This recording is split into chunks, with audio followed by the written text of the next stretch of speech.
Cher bien-aimé, bonjour. Vous êtes avec votre pasteur, Hilaire Ninina Hazwe, sur notre plateforme Shingirina et Imana Nzima, rendez témoignage au Dieu vivant. Aujourd'hui, je reviens pour vous entretenir sur une situation de paix, sur la paix dont le Christ parle. Je parlerai de deux sujets. Un, ça concerne l'Ukraine. Deux, ça concerne la Tanzanie. Je me réjouis de vous retrouver ici et je vous remercie d'avoir suivi nos vidéos et donné des commentaires. Ça nous fait du bien, ça nous encourage et surtout nous savons que la parole de Dieu est annoncée. Permettez-moi de prier avant de me lancer dans cette conversation.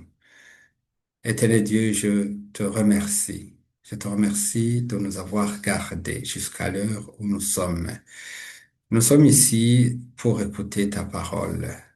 Faites de moi un instrument afin que j'annonce la bonne nouvelle comme toi tu le veux. Je te prie de toucher nos frères et sœurs qui sont à l'écoute dans différents points du monde. Je te prie, éternel Dieu, d'accompagner ta parole par des signes et des miracles. Éternel Dieu, permet des témoignages afin que beaucoup soient fortifiés. Je te dis merci pour tout ce que tu nous inspires à dire et à faire. Merci, éternel Dieu, pour la promesse que tu nous as donnée, la vie éternelle. Merci pour tout. Nous prions, éternel Dieu, pour les personnes en souffrance, des personnes en guerre, des personnes déplacées, des personnes malades, blessées et tous ceux qui ont été touchés par la violence à gauche, à droite, dans plusieurs pays, au Congo, en Ukraine et ailleurs. Je te dis merci pour tout ce que tu es pour nous. C'est au nom du Seigneur Jésus-Christ que je prie. Amen. Cher bien-aimé, j'aurais aimé commencer par vous lire un message que j'ai trouvé sur le support médiatique qui s'appelle TikTok. Malheureusement, je n'ai pas le message ici, mais je l'ai gardé en tête plus ou moins. Il s'agit d'un professeur d'histoire engagé dans les rangs des soldats ukrainiens. C'est un message très récent. Et ce soldat, cet ancien professeur d'histoire, lance un dernier cri au président de la France. Il dit ceci: les Russes sont là. C'est fini pour moi. Je lance un appel au président de France de nous aider à parler et non à nous envoyer des armes. J'ai passé ma vie à enseigner l'histoire aux enfants et à la maison. Avec mes deux filles et ma femme, c'était la paix. Ce message ne me sera plus utile à moi, mais tout au moins à ceux qui vont survivre. C'était un message poignant. Il fallait regarder le visage meurtri et impuissant de ce jeune homme qui devait avoir peut-être 30 ans. C'est triste. Qu'est-ce que nous faisons pour ces personnes?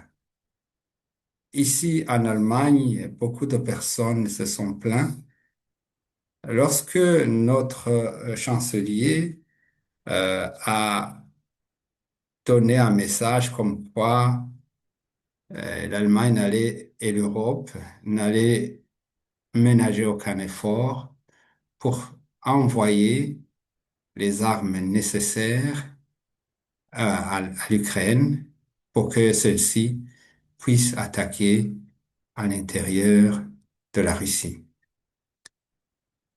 C'est une chose qui s'est faite. Il y a eu des attaques effectivement à l'intérieur de la Russie et aujourd'hui, nous sommes en train de vivre les représailles.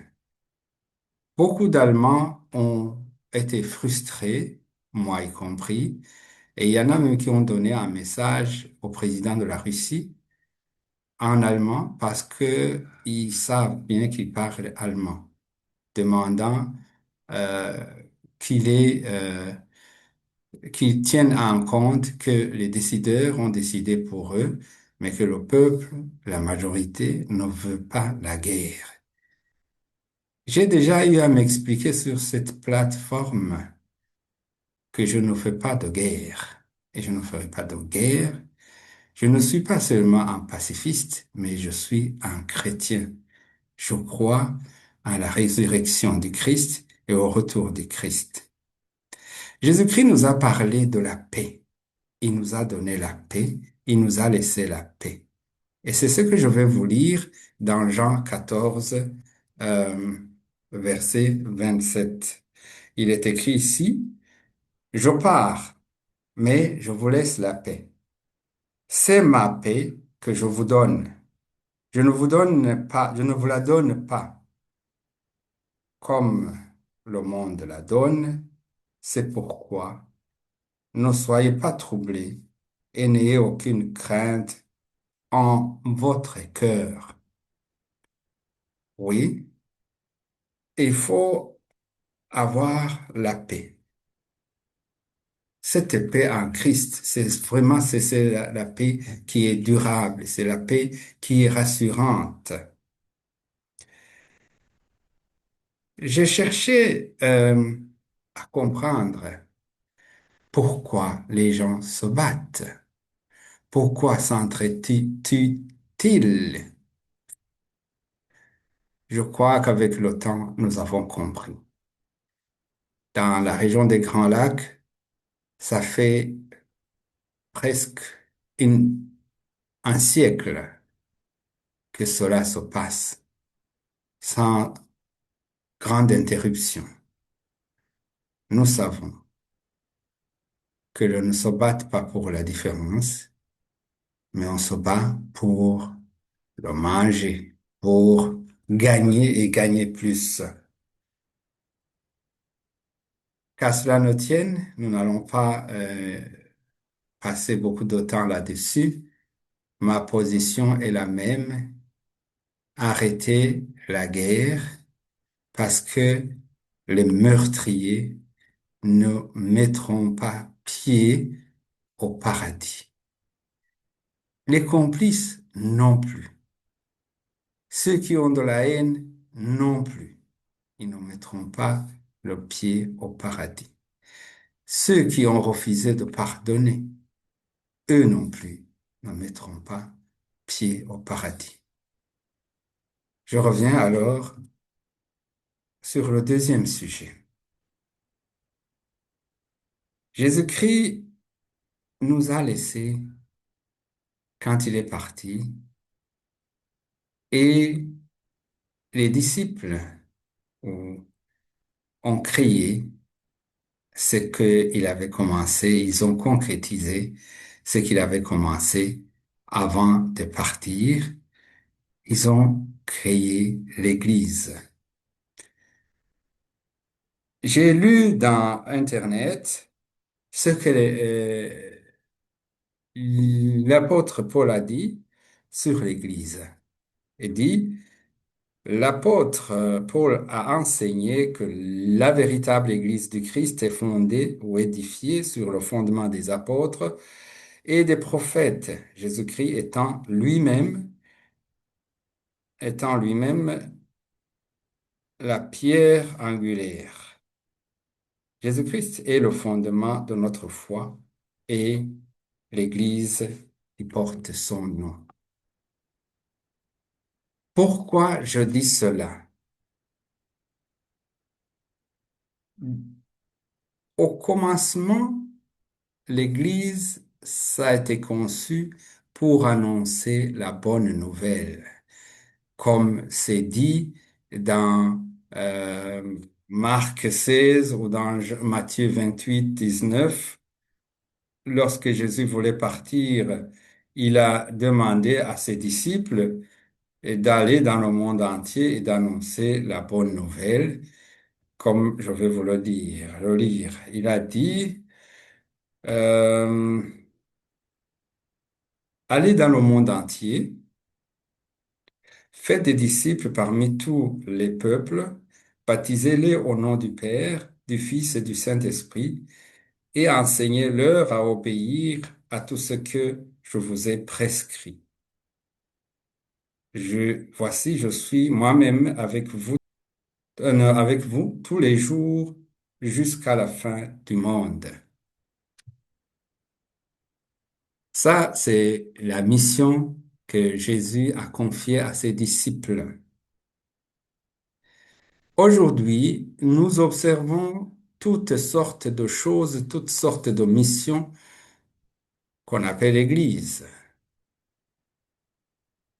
Je viens maintenant vous parler d'un cas de la Tanzanie. La Tanzanie vient d'entrer dans une phase de menace, d'insécurité. Tout part des malentendus entre le principal parti d'opposition et le parti au pouvoir. Selon les éléments à ma disposition, le député fédéral et évêque protestant, le docteur Gwajima, du haut, du haut de son pédestal, de son église, a attaqué le président fédéral pour négligence dans la recherche des solutions pour les cas de disparition ou de prise d'otages et d'assassinat de personnes de plus en plus nombreuses ces derniers temps. On parle d'un chiffre qui tourne autour de la centaine. Le prélat a insinué que le fait de rester inactive dans le dossier, la présidente et le gouvernement étaient le responsable de son malheur, voire même étaient derrière ces prises d'otages ou ces choses malheureuses. La présidente n'a pas tardé, elle a réagi violemment. Euh, il a été ordonné la fermeture de l'église Ufufuonauzima. C'est l'église que conduit ou dont le fondateur et responsable principal est justement le docteur Gwajima. Du coup, le conflit s'est intensifié. Alors, il y en a qui ont trouvé que c'était bien qu'ils disent cela à l'Église et qui ont soutenu directement euh, le député. Mais le pouvoir de son côté a s'est opposé à cela. Et il y a eu des conflits. Aux dernières nouvelles, l'évêque avait été arrêté. Je n'ai pas suivi parce que j'ai pris les notes la semaine dernière, donc le vendredi vers le week-end, mais après je n'ai pas suivi ce qui s'est passé. Mais il s'est fait que à la fin il y avait une sorte de conflit entre les musulmans qui sont nombreux et les chrétiens, les uns soutenant euh, le député fédéral, les autres ne le soutenant pas. Il y a quelques minutes, j'ai écouté les médias pour voir ce qui se passait aujourd'hui. Il y a il y a des chrétiens qui se sont levés, qui ont dit, mais oui, ça ne devrait pas être comme ça, que le pasteur ou l'évêque, docteur Wajima, se mette à l'église pour aller plaider pour ces gens-là qui ont été enlevés, dont on ne sait pas où ils sont été, ils sont partis. Et ils disent, mais lui, en tant que député, il avait plusieurs plateformes, plusieurs moyens de voir Madame la Présidente, de voir et d'en parler dans le cercle qu'il faut, et sans en parler à l'Église comme il l'a fait. Mais de rien, le climat est malsain. Donc, la situation est vraiment tendue. Et il y a ici, comme je vous l'ai dit pour commencer, le parti d'opposition, le principal parti d'opposition qui se bat pour le pouvoir et pour le changement d'un certain nombre de dispositions dans la Constitution, euh, a trouvé de l'aubaine avec cela et on ne sait pas très bien où cela nous conduit. Il y a quelques mois, j'ai eu à recevoir un témoignage d'un prophète, Béba Gédéon, qui a vécu dans les années, on dit qu'il était né dans les années 27, qu'il serait mort vers 95, 16 comme ça, je ne sais plus exactement quand il est mort. Et lui, c'était quelqu'un qui prophétisait, qui avait prophétisé sur plein de choses sur le Burundi et peut-être même sur la Tanzanie.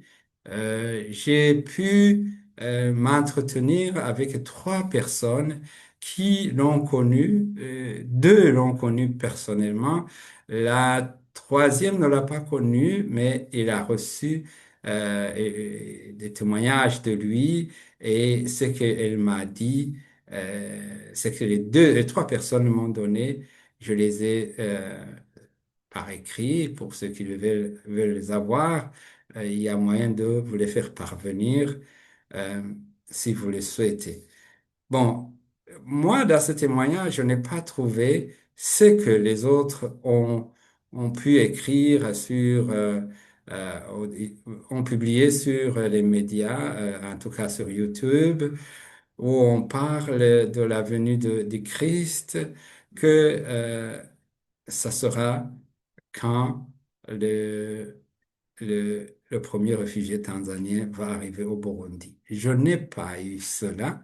J'ai cherché à trouver des personnes qui ont connu personnellement ou qui ont noté un certain nombre de choses sur Beba Gideon, mais je n'ai pas trouvé cette affirmation. Si cela était le cas, donc ce serait donc le moment aujourd'hui de se préparer au retour du Christ. De toutes les façons, euh, il faut toujours se préparer au retour du Christ. J'ose penser que cette partie a été une exagération. Je ne l'ai pas trouvé, donc je lance aussi un débat pour tous ceux qui auraient de vrais témoignages de lui, parce que là où je suis, j'ai même contacté les membres de sa famille. Évidemment, c'était peut-être pas les personnes les mieux indiquées, mais j'ai pu parler avec eux et ils ne m'ont pas confirmé cela et d'ailleurs ne possédaient pas toutes les prophéties qu'il avait prononcées. De toute façon, je vous avertis aussi qu'il faut rester prêt parce que Jésus peut venir d'un moment à l'autre. Faites attention. Aujourd'hui, ce qui nous menace, c'est quoi? C'est le signe de la bête qu'on risque, qui risque d'être institué. Avec ce signe de la bête, et personne ne pourra ni vendre, ni acheter sans l'avoir. Nous sommes là pour vous. Que le Seigneur vous bénisse. Au revoir.